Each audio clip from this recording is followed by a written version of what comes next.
J'ai rencontré ce matin une fleuriste qui portait ce badge. Elle était pleine de vie et avait le regard pétillant. Elle m'a proposé des roses blanches et des marguerites. Je voulais offrir un bouquet de fleurs à ma tante hospitalisée à l'hôpital. Elle a confectionné un magnifique bouquet. J'ai félicité le responsable du magasin pour son ouverture d'esprit. Je lui ai dit, vous avez raison, on vit ensemble, on doit travailler ensemble.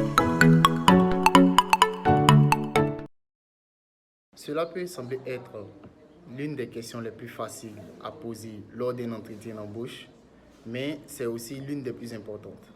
Savoir répondre permet de mettre la congruence entre les qualités du demandeur d'emploi et les besoins de l'entreprise. La meilleure façon de répondre est de décrire les compétences et l'expérience que vous avez eues qui sont en corrélation directe avec l'emploi pour lequel vous postulez. Bonjour, je suis Jean-Pierre Assoir, chargé de recrutement et de la communication, la Libellule. Nous abordons notre 8e webinaire ayant pour thème « Comment répondre aux questions d'entretien sur vos plus grandes qualités ». Pour répondre aux questions relatant vos plus grandes qualités, vous devez vous préparer en dressant une liste de qualifications mentionnées dans l'offre d'emploi. Ensuite, vous faites une liste de vos coordonnées qui correspondent à celles énumérées dans l'offre d'emploi.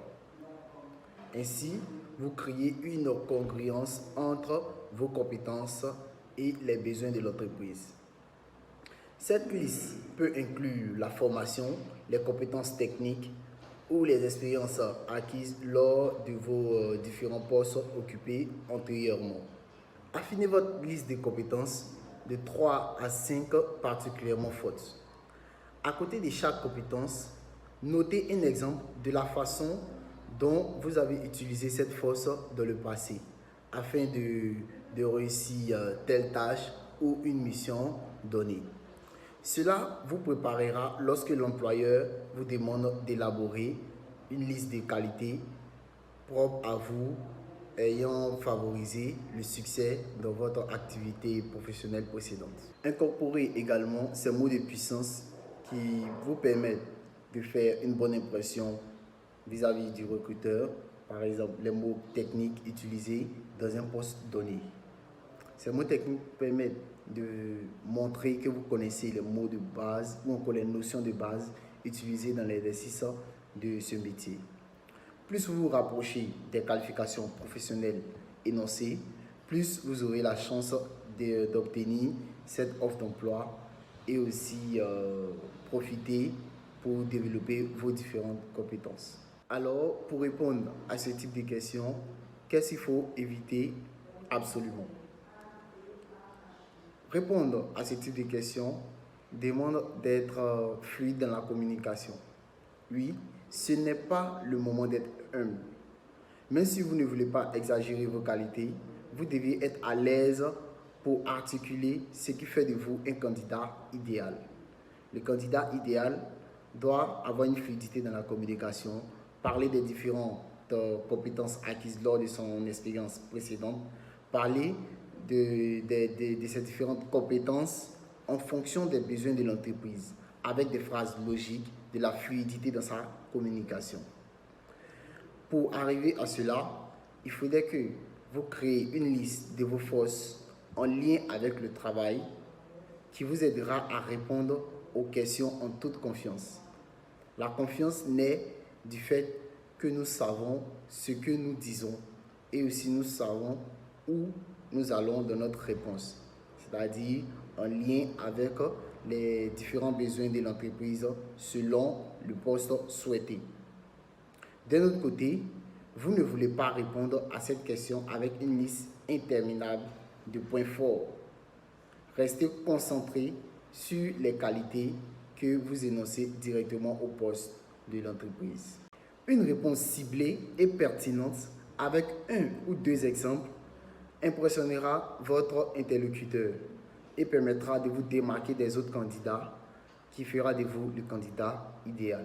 Par exemple, j'ai passé mes 6 dernières années à développer mes compétences en tant que gestionnaire du service à la clientèle pour le compte d'une entreprise à Abidjan, où j'ai passé mes objectifs annuels depuis que je suis sur ce poste. En plus, j'ai été promu 2 fois en 3 ans. J'aime beaucoup le fait de gérer les équipes et surtout résoudre les problèmes des clients. Ce travail m'a permis de développer des compétences dans la gestion d'une équipe dans le domaine de la relation client. Avec ce poste, j'ai pu développer mes manières de gérer un client. Au service client, ce n'est pas un service ou encore un département de l'entreprise, mais une attitude comportementale adéquate à la situation qui se présente à nous. Et gérer ce type de situation permet de montrer la capacité de s'adapter à une situation nouvelle que je demande à chaque poste auquel j'ai occupé lors de mon passage dans cette entreprise. Vous voyez, cet exemple permet de mettre l'accent sur l'expérience que vous avez eue dans cette entreprise. Montrer l'enthousiasme et la preuve de performance dans votre speech. C'est-à-dire parler des points essentiels qui vous ont permis de gravir les échelons dans cette entreprise. Et cela permettra à l'entreprise de voir, ou encore à votre interlocuteur, de voir vos différentes capacités à pouvoir gravir les échelons ou encore surmonter les obstacles et les difficultés que vous rencontrerez en occupant le poste dans l'entreprise. Répondre à la question relatant vos plus grandes qualités peut amener les employeurs ou encore votre interlocuteur à vous poser la question sur pourquoi vous voulez changer d'entreprise, malgré vos compétences et vos prouesses dans l'entreprise où vous êtes actuellement. Il va falloir vous démarquer en donnant bonne impression. Ne soyez pas négatif. Entre les éternels insatisfaits qui papouillonnent d'un poste à un autre sans jamais se fixer d'objectifs professionnels ou encore qui claquent la porte sans débusquer les bons numéros ou encore les mauvais numéros concernant une bonne porte d'entrée. Il va falloir vous démarquer. Ne pas donner l'impression que l'entreprise où vous étiez ou encore où vous évoluez actuellement est toxique ou encore un environnement professionnel qui n'est pas épanoui. Il faut avoir une attitude positive. Parler des différents problèmes liés à l'entreprise ne vous donne pas une bonne image de vous.